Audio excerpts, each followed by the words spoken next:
축복하여 주옵소서. 감사를 드리며 예수님의 이름으로 기도합니다. 아멘. 우리 시간 하나님의 말씀 보겠습니다. 잠언 1장 7절과 잠언 9장 10절입니다. 우리 두 절 같이 읽겠습니다. 우리 한 목소리로 우리 두 절을 같이 읽도록 하겠습니다.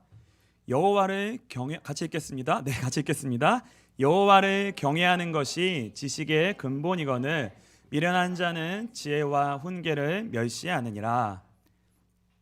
여호와를 경외하는 것이 지혜의 근본이요 거룩하신 자를 아는 것이 명철이니라. 아멘. 우리 옆에 분들과 같이 인사했으면 좋겠습니다. 한 주간도 수고 많으셨습니다. 네, 오늘 우리에게는 참된 지혜가 필요합니다라는 제목으로 오늘 말씀을 나눌 건데요. 우리 같이 옆에 분들하고 다시 한번 같이 인사했으면 좋겠습니다. 우리에게는 참된 지혜가 필요합니다. 우리는 살면서 진짜 지혜를 좀 필요로 합니다.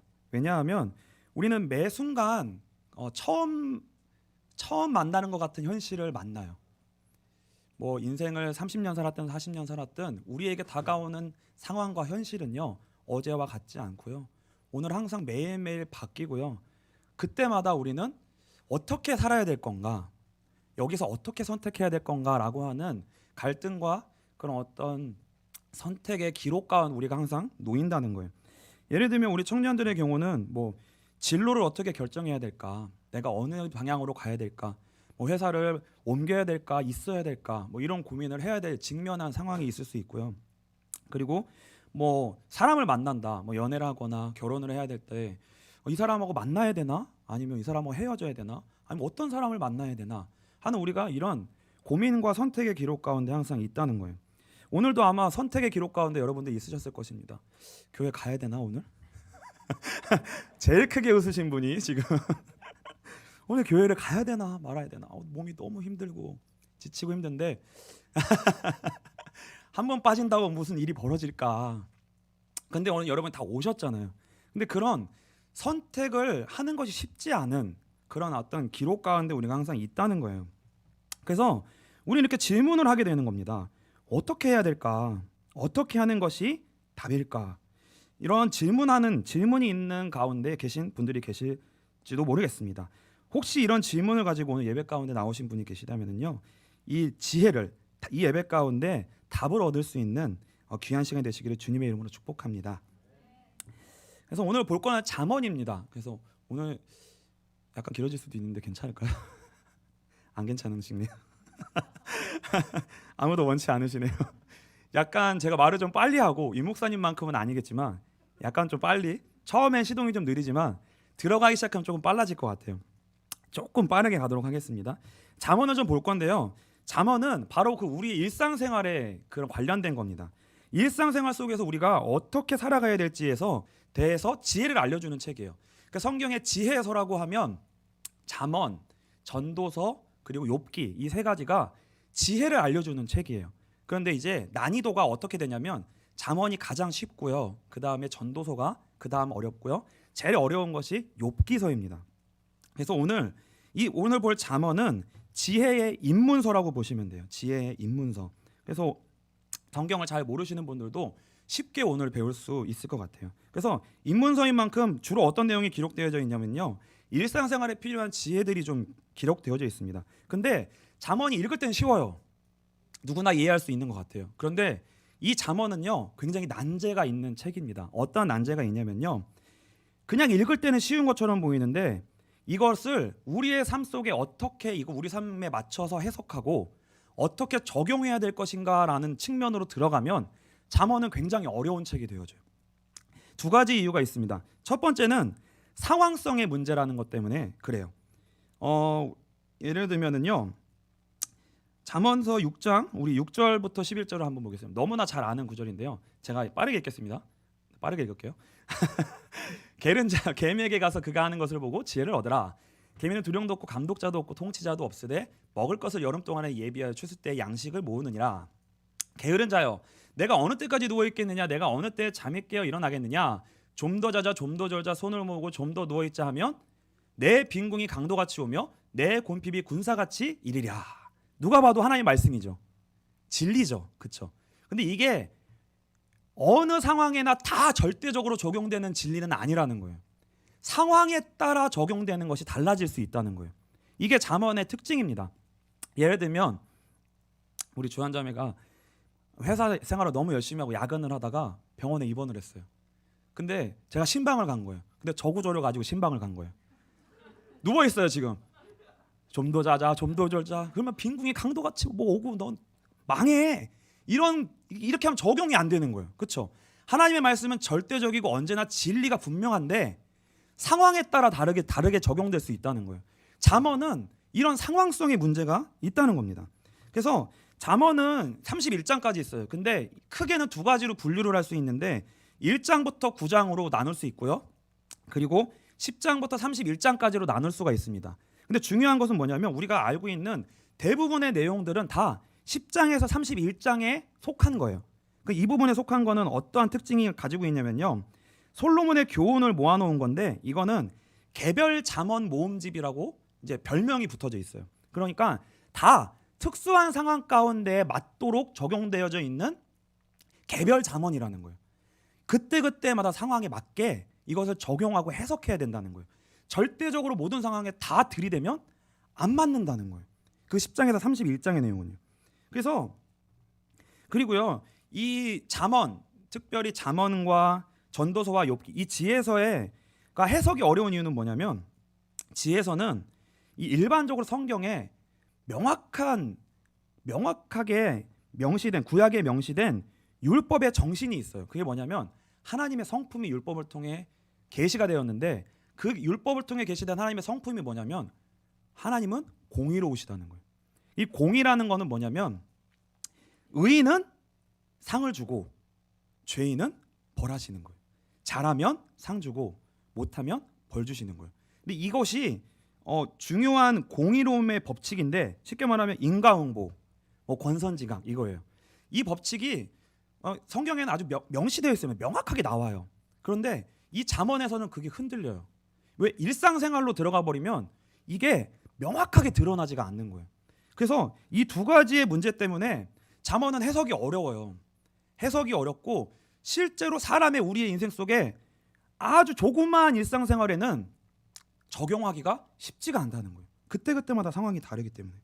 그래서 이 오늘 살펴볼 부분이 무엇이냐면 10장에서 31장의 부분이 아니라 오늘 우리가 하나하나 좀 살펴보기를 원하는 것은 잠언 1장에서부터 9장입니다.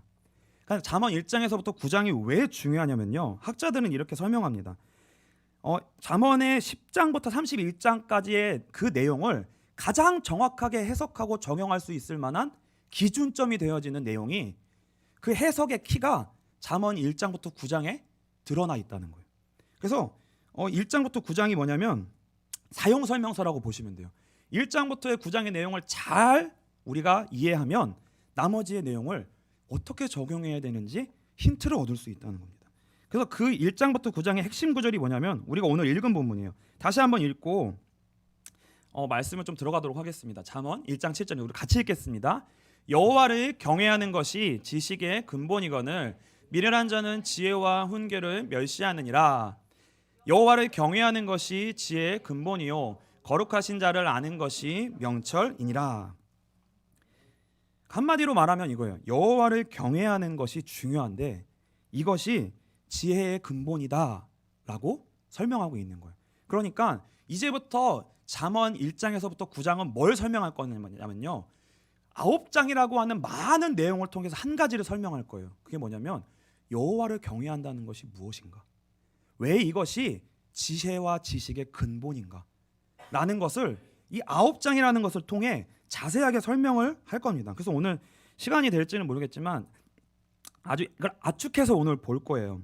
그래서 1장부터 9장에 말하고 있는 여호와 경외라고 하는 것이 무엇인지 우리가 이것을 습득하게 되면 이 지혜를 우리가 습득하게 되면 나머지 잠언을 읽으면서 정확하게 해석을 해낼 수 있게 되고 우리 인생 속에 적용할 수 있게 된다는 거예요. 그래서 1장과 9장은 어떤 내용이냐면요. 안 읽으신 분들도 계시니까요. 그렇죠? 네. 거의 동화영전 거의 죽어가는데요. 옆에 좀 주물러 주세요. 그래서 1장의 9장은 교훈체로 되어져 있어요. 읽으신 분들은 알겠지만 아들아 이렇게 해라. 아버지가 아들에게 교훈하는 내용으로 이렇게 기록이 되어져 있습니다. 내용은 뭐냐면 이거예요. 아직 결혼하지 않은 청년에게 아들에게 아버지가 교훈하는 건데 어떤 여자를 만나야 되는지, 어떤 여자를 조심해야 되는지, 그래서 바른 결혼을 해야 되고 바른 여자를 만나야 돼라는 이러한 내용을 가지고 이걸 설명하는 거예요. 그래서 우리가 하나씩 잠깐 좀 내용을 보겠습니다. 일단 잠언 1장부터 3장까지 좀 간단한 핵심 구절만 볼 건데요. 잠언 1장 20절, 21절입니다. 우리가 너무 잘 아는 구절 같이 읽겠습니다. 지혜가 길거리에서 부르며 광장에서 소리를 높이며 시끄러운 골목에서 소리를 지르며 성문 어귀와 성중에서 그 소리를 발하여 이르되. 잠언 2장 1절부터 8절입니다. 같이 읽겠습니다. 내 아들아, 내가 만일 나의 말을 받으며 나의 계명을 내게 간직하며 내 귀를 지혜에 기울이며 내 마음을 명철에 두며 지식을 불러 구하며 명철을 얻으려고 소리를 높이며 은을 구하는 것 같이 그것을 구하며 감추어진 보배를 찾는 것 같이 그것을 찾으면 여호와 경외하기를 깨달으며 하나님을 알게 되리니 대저 여호와는 지혜를 주시며 지식과 명철을 그 입에서 내심이며 그는 정직한 자를 위하여 완전한 지혜를 예비하시며 행실이 온전한 자에게 방패가 되시나니 대저 그는 정의의 길을 보호하시며 그의 성도들의 길을 보전하려 하심이라. 잠언 3장 5절로 7절입니다. 같이 읽겠습니다. 너는 마음을 다하여 여호와를 신뢰하고 내 명철을 의지하지 말라. 너는 범사에 그를 인정하라. 그리하면 내 길을 지도하시리라. 스스로 지혜롭게 여기지 말지어다. 여호와를 경외하며 악을 떠날지어다. 그래서 잠언 1장부터 3장을 보면 우리가 잘 아는 내용들이 있습니다. 근데 이게 어떤 문맥과 어떤 배경 속에서 주어졌는지를 우리가 이제 배울 건데요. 그럼 더 자세하게 해석이 될 거예요. 잠언 지금 우리가 읽은 1장부터 3장의 내용의 교훈의 핵심은 뭐냐면 아들에게 너는 지혜를 구해야 돼. 너는 지혜를 구해야 돼라고 간곡하게 계속 부탁해요. 제발 지혜를 구해라. 제발 지혜를 구해라. 근데 어떻게 지혜를 구해야 되냐면 정말 온 마음을 다해서 지혜를 구해야 돼. 정말 온 마음을 다해서 지혜를 구해야 돼라고 굉장히 아버지가 아들에게 이렇게 간곡하게 교훈하는 거예요. 지혜를 구하라는 게 핵심이에요. 왜요? 이 아들에게 이 지혜가 없는 거예요. 이 지혜가 없는 거예요 지금. 그러니까 간절하게 여호와를 경외하고 바라보고 인정하여 그분께 이 지혜를 구해라. 이거를 자꾸 강조하는 거예요. 이걸 어느 정도로 강조하냐면요. 4장에 가면 이 지혜를 여자로 의인화해요. 그래서 여자로 표현을 해요. 지혜를. 그래서 이 지혜랑 너는 결혼을 해야 돼. 그 정도로 너는 이 지혜를 사모하고 지혜랑 같이 살고 결혼을 해야 될 정도로 지혜를 찾고 구해야 돼. 이렇게 얘기하는 거예요. 4장 1절로 6절입니다. 우리 같이 읽겠습니다. 아들들아, 아비의 훈계를 들으며 명철을 얻기에 주의하라. 내가 선한 도리를 너희에게 전하노니 내 법을 떠나지 말라. 나도 내 아버지에게 아들이었으며 내 어머니 보기에 유약한 외아들이었노라. 아버지가 내게 가르쳐 이르기를 내 말을 내 마음에 두라. 내 명령을 지키라. 그리하면 살리라. 지혜를 얻으며 명철을 얻으라. 내 입의 말을 잊지 말며 어기지 말라. 지혜를 버리지 말라. 그가 너를 보호하리라. 그를 사랑하라. 그가 너를 지키리라. 그리고 잠언 4장 23절 제가 해놨나요? 네. 모든 지킴하는 것 중에 더욱 내 마음을 지키라. 생명의 근원이 이에서 남이니라. 그래서 지혜를 여인으로 의인화해서 부르면서 사랑하라는 거예요. 그와 결혼하라는 거예요. 그리고 여자로 내 유일한 아내처럼 여기라는 거예요. 그렇게 찾아야 된다는 거예요. 그러니까 우리가 알고 있었던 어떤 지혜와 의미가 좀 다른 거예요. 이 차원이 좀 달라요. 이 중대함도 다릅니다. 아주 간곡하게 부탁하는 거예요. 근데 왜 이렇게 간곡하게 부탁할까요? 왜 이렇게 아들에게 이렇게 지혜를 찾으라고 간곡하게 부탁할까요? 그 이유는 간단합니다. 아들에게 이 지혜를 얻지 못하고 선택하지 못하도록 하는 음녀가 나타나요. 음녀. 지혜랑 결혼을 해야 되는데 음녀와 결혼을 하게 됩니다. 음녀를 사랑하게 돼요. 이 아들이 그 지혜가 없으면. 그것이 5장부터 음녀에 대한 경고가 시작됩니다. 잠언 5장 3절부터 6절입니다. 우리 같이 읽겠습니다.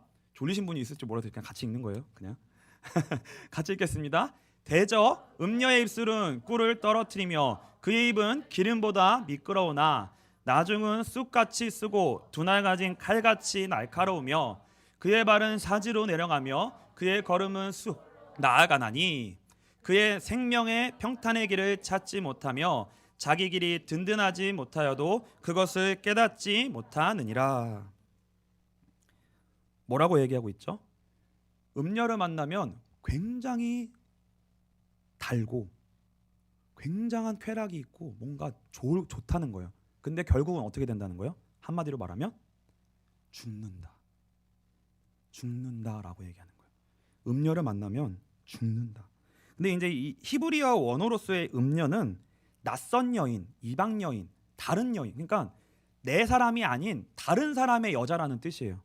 그러니까 다른 사람의 여자를 따라가면 다른 사람이와 살고 있는, 그러니까 남편을 둔 여자를 따라가면 이라는 의미예요. 쉽게 말하면요, 남에게 속한 여자라는 뜻입니다. 그래서 이 음녀에 대한 경고를 하면서 그 밑에 음녀를 만나면 막 엄청 굉장한 쾌락이 있을 것 같이 얘기했잖아요. 근데 이것과 대비시켜서 진짜 아내, 진짜 지혜를 만나면 그거랑 비교할 수 없는 기쁨이 있어. 이거를 말해줍니다. 잠언 5장 15절부터 19절입니다. 같이 읽겠습니다. 너는 내 우물에서 물을 마시며 내 샘에서 흐르는 물을 마시라. 어찌하여 내 샘물을 집 밖으로 넘치게 하며 내 도랑물을 거리로 흘러가게 하겠느냐. 그 물이 내게만 있게 하고 타인과 더불어 그것을 나누지 말라. 내 샘으로 복되게 하라. 내가 젊어서 취한 아내를 즐거워하라. 그는 사랑스러운 암사슴 아름다운 암노루 같으니 너는 그의 품을 항상 족하게 여기며 그의 사랑을 항상 연모하라. 이 물이라는 거는 뭐냐면 부부끼리만 나눌 수 있는 기쁨의 즐거움이 있다는 거예요. 이게 진짜 지혜를 얻음으로 말미암아서 누릴 수 있는 진정한 기쁨이라는 거예요. 음료로 말미암아 주는 기쁨하고는 차원이 다르다는 거예요. 이거는 남과 나눌 수 없다는 거예요. 다른 사람과 이거를 공유할 수 없는 거예요. 아내를, 이 부부관계를 어떻게 다른 사람과 공유해요? 다른 것으로 흘러가게 하지 말라는 거예요. 음료를 만나지 말라는 거예요. 이 아내와만 사랑하고 기쁨을 나누라는 거예요. 근데 그 기쁨이 어느 정도냐면 19절을 보시면 이렇게 되어 있습니다. 그는 사랑스러운 암사슴 같고 아름다운 암노루 같으니 너는 그의 품을 항상 족하게 여기며 그의 사랑을 항상 연모하라. 족하게 여기라는 것이 히브리어로 어떠한 뜻이냐면요, 완전한 만족이에요. 완전한 갈증의 해갈입니다. 완전한 갈증의 해갈. 그래서 여러분들이 진짜 목마를 때 집에 가갖고 물을 어떻게 마셔요? 벌컥벌컥 마시죠. 그러니까 한껏 들이마시는 거예요. 한껏 들이마셔요. 그럼 정말 그거를 한껏 들이마시고 나면 이것이 만족됐을 때 어떤 마음이 들어요? 와, 그거 맥주 아니에요? 와, 너무 좋다. 더 이상 부족함이 없다. 다 채워졌다 하라고 하는 만족함이, 족하게 여기고 있는 마음이 생기는 거예요. 그 마음이 있다는 거예요. 그리고 연모하라 이렇게 나와요. 지금 연모라고 하는 드라마가 있더라고요. 연모라고 하는 드라마가 있어요. 아주 남자들이 아주 여자 하나를 연모하느라고 아주 난리나는 그 드라마가 있거든요. 근데 연모라는 게 히브리어로는 사실 어떤 뜻이냐면 좋은 뜻이 아니에요. 부정적인 단어예요. 이 연모하다라고 해석된 히브리어 뜻은 어떤 뜻이냐면 이런 거예요. 비틀거리고 방황하고 실수하고 범죄하다라는 의미를 갖고 있어요. 그러니까 이게 무슨 말이냐면 아내와만 사랑에 빠지면 어느 정도로 사랑에 빠지라는 거예요? 사랑에 취해서 비틀거릴 정도로. 그 사랑이 너무 좋아서 비틀거리고 방황할 때 나오는 그 있잖아요. 방황하는 것처럼. 마치 실수하고 범죄하는 사람이 비틀거리는 것 같이 그렇게 사랑에 취하라는 거예요. 그렇게 누릴 수 있는 은혜가 이 지혜와 결혼하게 될 때 있다는 거예요. 그 축복을 누리라고. 연모하라. 이 정도로 지혜를 사모하고 지혜를 찾고 지혜와 결혼하여 흠뻑 빠지고 사랑하고 즐거워하라는 거예요. 음료로 말미암는 쾌락과는 비교할 수 없는 기쁨과 즐거움이 있다는 거예요. 이게 아버지가 아들에게 지금 간곡하게 부탁하는 거예요. 제발, 제발, 이게 있어, 이게 있어. 음료에게 속지 마. 그래서 이런 문맥 속에 우리가 아까 읽은 무슨 말이 있냐면 잠언 6장 6절이 있는 거예요. 이런 문맥 속에 게으른 자여 계미에게 가서 그가 하는 것을 보고 지혜를 얻으라. 이게 잠 일찍 일어나 이런 얘기가 아니라 뭐에 게으르지 말라는 거예요? 지혜를 찾는 일에 게으르지 말라는 거예요. 지혜를 찾으라는 거예요. 이거를 연모하라는 거예요. 이것을 찾는 일에 절대 게으르지 말라는 거예요. 계미를 보고 배우라는 거예요. 그걸 보고 배워서 뭘 배우라는 거예요? 지혜를 찾으라는 거예요. 그래서 부지런해지라는 거예요. 이런 문맥에 이런 내용이 있는 거예요. 그러니까 벌써 여기까지만 해도 잠언을 해석할 수 있는 내용이 달라지는 거죠. 그렇죠? 벌써 달라지죠. 6장에 가면 음료의 정체가 정확하게 더 밝혀집니다. 치명적이 얼마나 치명적인지가 나와요. 6장 24절부터 29절입니다. 같이 읽겠습니다. 이것이 너를 지켜 악한 여인에게 이방 여인의 혀로 후리는 말에 빠지지 않게 하리라. 내 마음에 그의 아름다움을 탐하지 말며 그 눈꺼풀에 홀리지 말라. 음료로 말미암아 사람이 한 조각 떡만 남게 됨이며 음란한 여인은 귀한 생명을 사냥함이니라. 사람이 불을 품에 품고서야 어찌 그의 옷이 타지 아니하겠으며 사람이 숯불을 밟고서야 어찌 그의 발이 되지 아니하겠느냐. 남의 아내와 통관하는 자도 이와 같을 것이라. 그를 만지는 자마다 벌을 면하지 못하리라. 어떻게 된다는 거예요? 떡 한 조각만 남는데요. 떡 한 조각만 남는데요. 아주 치명적이라는 거예요. 어느 정도로 얘기하냐면 음녀는 생명을 사냥하는 사람이라는 거예요. 반드시 그 음녀에게 홀리면 우리의 영혼은 사냥당할 거라는 거예요. 반드시 생명을 잃고 죽을 거라는 거예요. 반드시 죽을 거라는 거예요. 그래서 여기까지가 아들을 향한 아버지의 교훈, 일종의 교육이 6장까지가 진행이 되는 거예요. 그러면 그 이후에 어떤 일이 벌어지겠어요? 교육을 다 받았어요. 그러면 아들이 이제 삶의 현장으로 나가잖아요. 그럼 어떤 일이 벌어질까요? 읽어보신 분들은 알 거예요. 우리 한번 7장 5절까지가 훈계가 끝나거든요. 1절부터 5절까지. 5절부터 좀 읽겠습니다. 네, 같이 읽겠습니다. 그리하면 이것이 너를 지켜서 음녀에게 말로 호리는 이방 여인에게 빠지지 않게 하리라. 여기까지가 교육의 끝이에요. 그럼 6절부터 봅니다. 어떤 일이 벌어지냐면요. 이렇게 벌어져요. 같이 읽겠습니다. 내가 내 집 들창으로 살창으로 내다보다가 어리석은 자 중에 젊은이 가운데에 한 지혜 없는 자를 보았노라.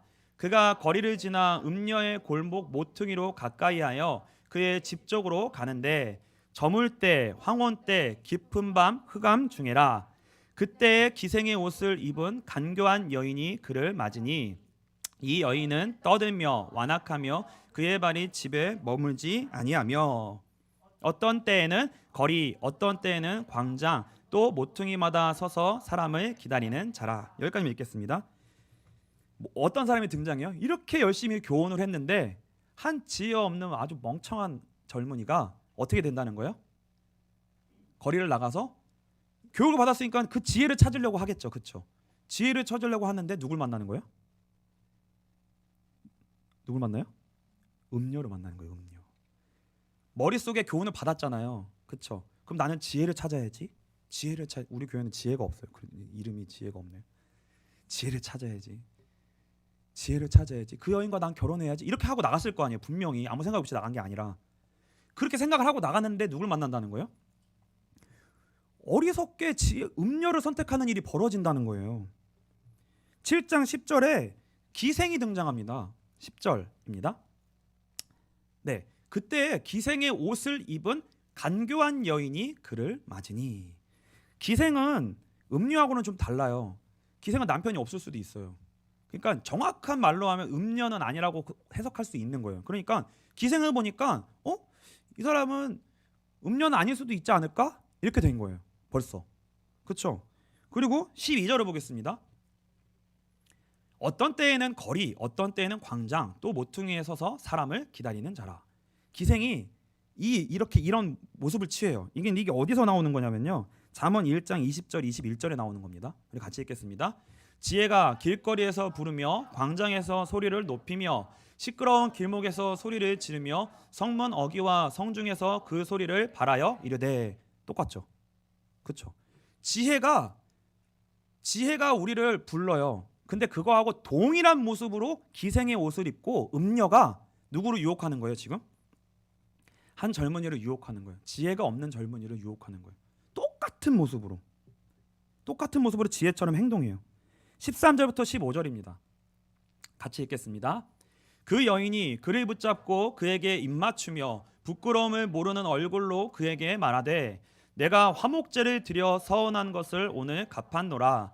이러므로 내가 너를 맞으려고 나와 내 얼굴을 찾다가 너를 만났도다. 이런 기가 막힌 우연이 어디 있어요? 근데 심지어 이 사람이 신앙도 좋은 거예요. 지금 뭐 화목제를 드리고 왔대요. 속겠어요, 안 속겠어요? 신앙도 좋은 거예요. 와, 화목제를 드리고 왔대요.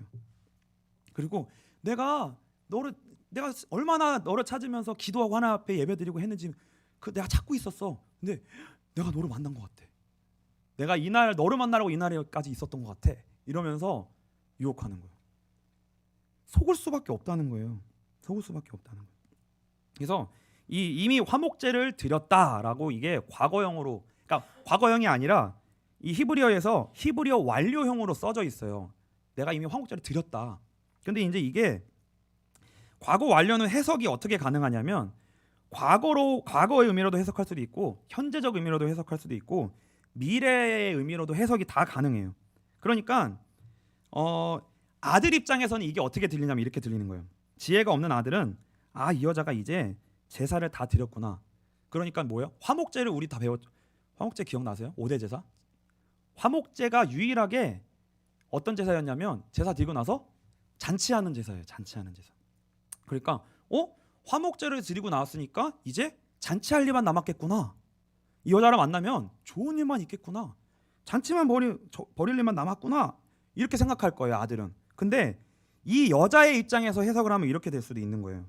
어떤 거냐면 이 아들이 이 남자가 여자가 볼 때는 자기가 잡아 죽일 재물이에요. 그래서 이제 너는 내 재물이야. 나한테 잡혔어.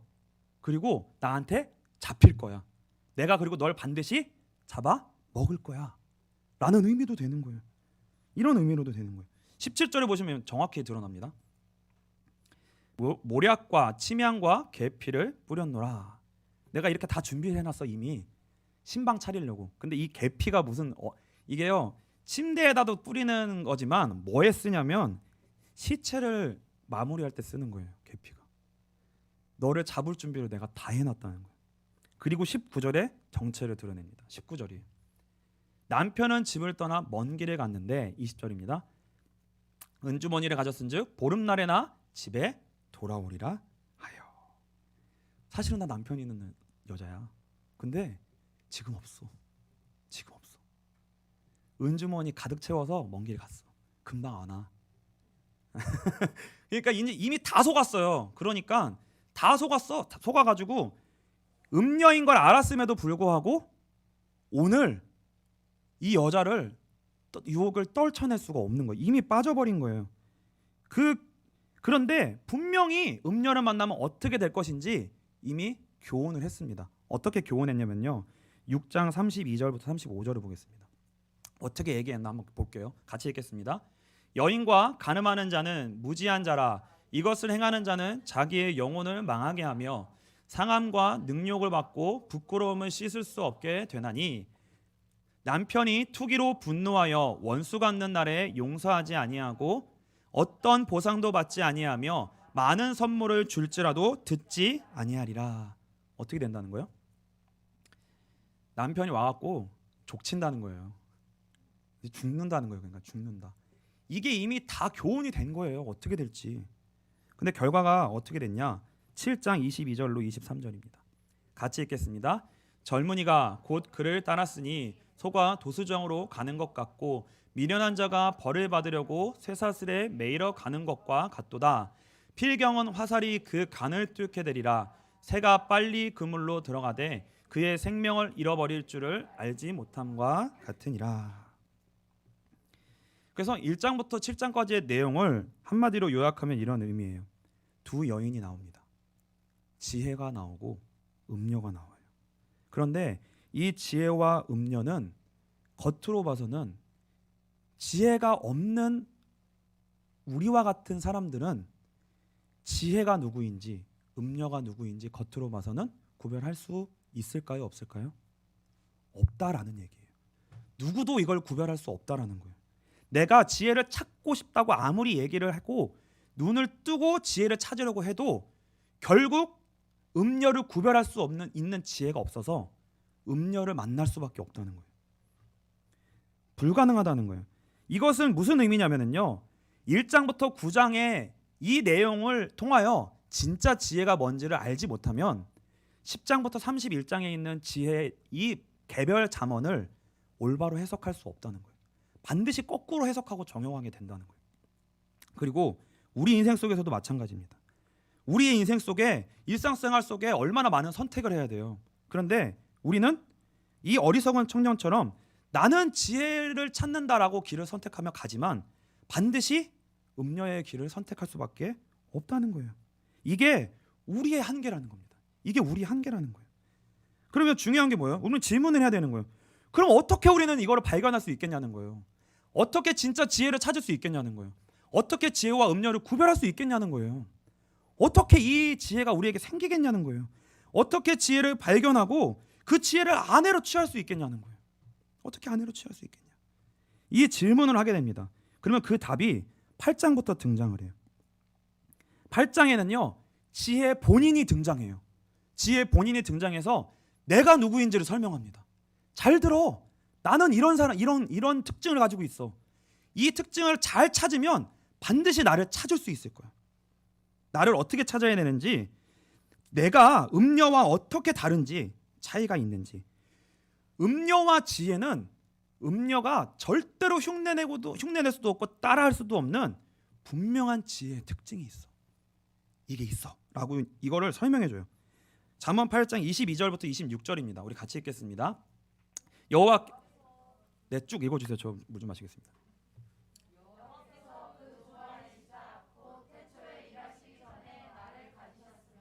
만세 전부터 태초부터 땅이 생기기 전부터 내가 세움을 받았나니 아직 바다가 생기지 아니하였고 큰 샘들이 있기 전에 내가 이미 났으며 산이 세워지기 전에 언덕이 생기기 전에 내가 이미 났으니 하나님이 아직 땅도 들도 세상 진토의 근원도 짓지 아니하셨을 때에라. 지혜만 가지고 있는 특징이 있습니다. 이걸 잘 분별하셔야 돼요. 음녀와 완전히 구별되는 지혜만의 특징은 무엇이냐면 지혜는 지혜의 선제성이라고 얘기해요. 선제성이라는 것은 무슨 말이냐면 이 지혜는 태초 이전에 이미 존재했다는 거예요. 그렇죠? 읽은 내용이 그 얘기예요. 먼저 있었다는 거예요. 지혜는 먼저 있었다. 이거는 뭘 의미하냐면 신성을 의미합니다. 신성. 하나님이라는 거예요. 하나님. 하나님께 속한 거라는 거예요. 이 지혜는 이 땅에 속한 것이 아니라는 거예요. 하나님께 속한 것이라는 거예요. 요한복음 1장 1절과 비슷한 거예요.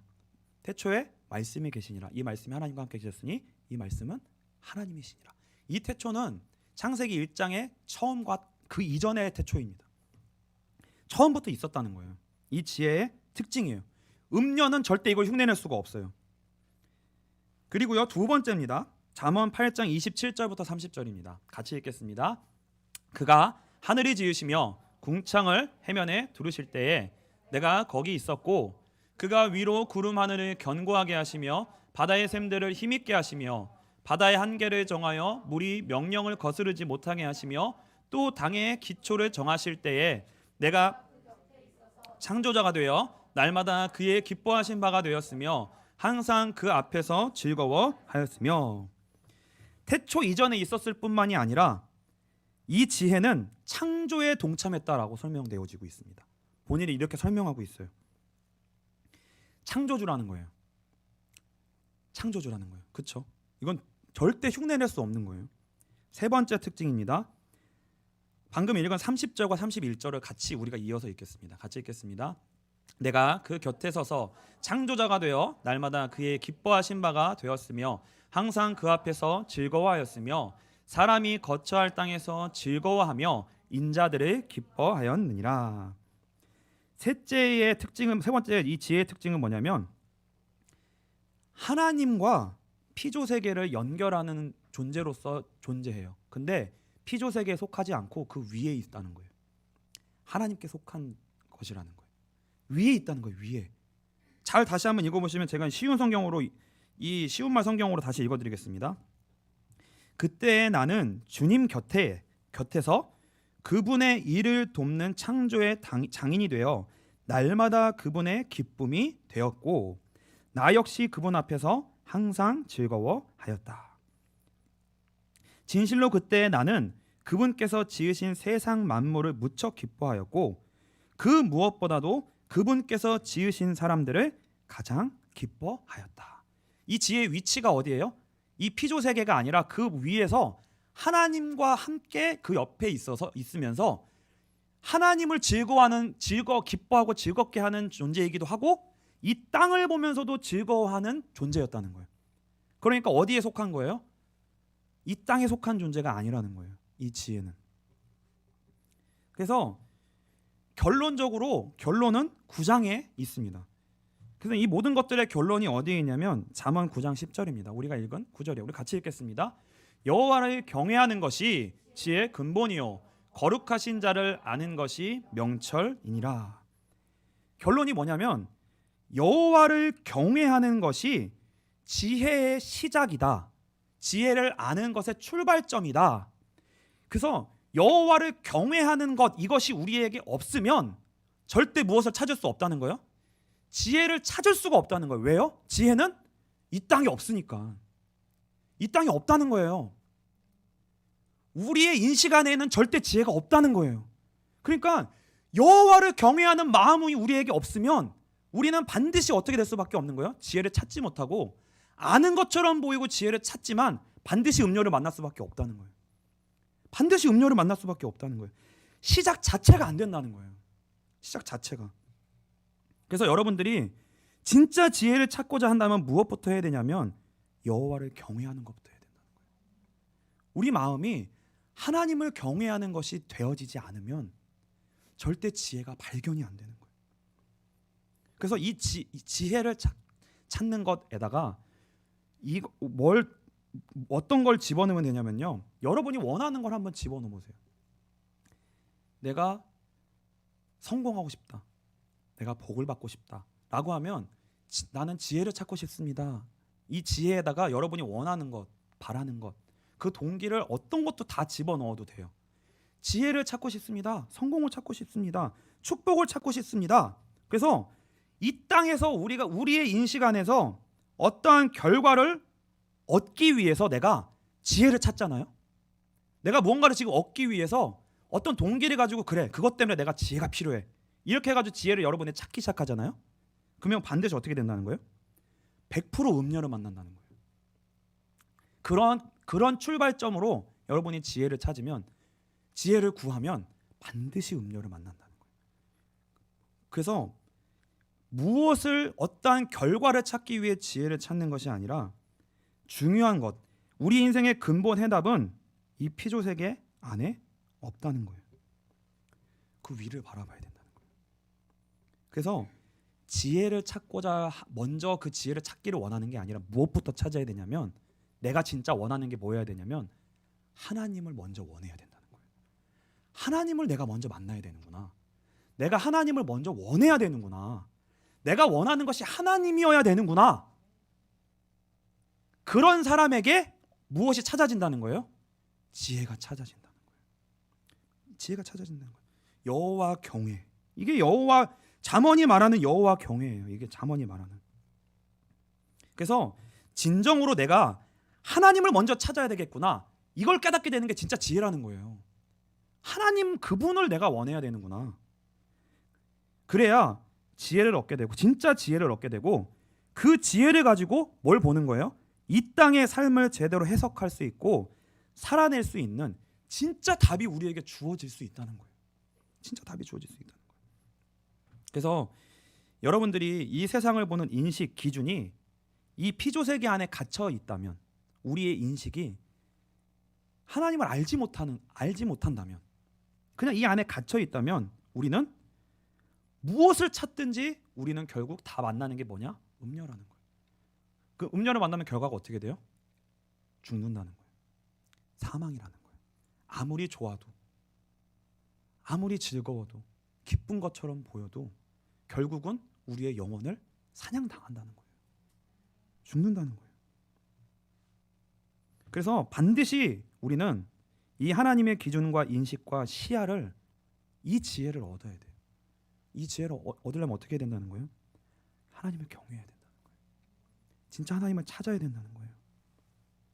그래야지만 우리의 인생이 근본적으로 풀려나가기 시작한다는 겁니다.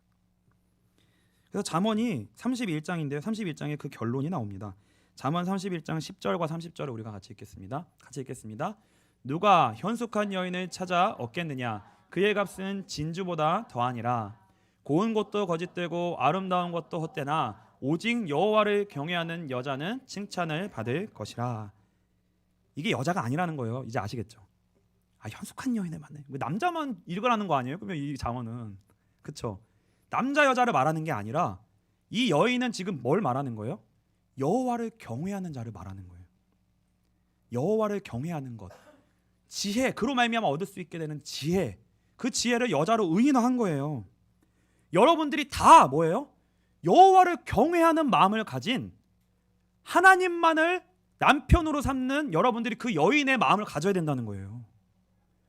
그분과 결혼해야 된다는 거예요. 그분을 그렇게 찾아야 된다는 거예요. 그렇게 찾아야 된다는 거예요. 그래서 결론은 뭐예요? 그 여호와를 경외하는 것, 이 한 가지에 올인하라는 거예요. 이것만 힘쓰라는 거예요. 하나님 한 분을 바로 아는 일에 힘쓰라는 거예요. 그러면 누가 일하신다는 거예요?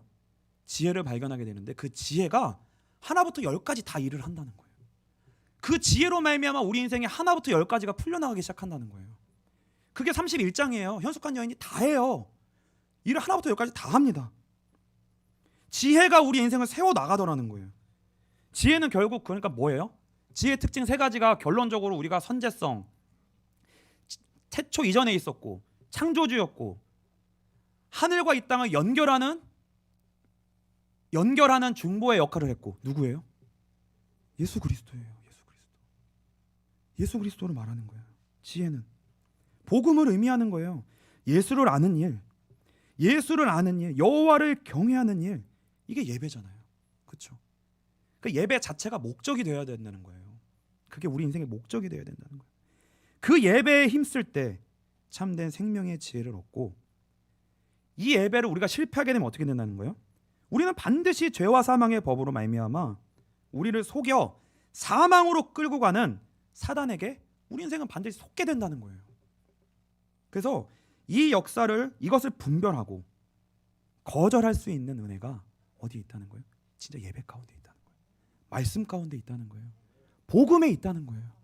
이 한 가지를 아는 일에요, 올인하라는 거예요. 올인해라. 예수님과 결혼해야 된다는 거예요. 그러니까 그래도 남자와 여자는 결혼해야 됩니다. 예수님하고만 결혼하면 안 돼요.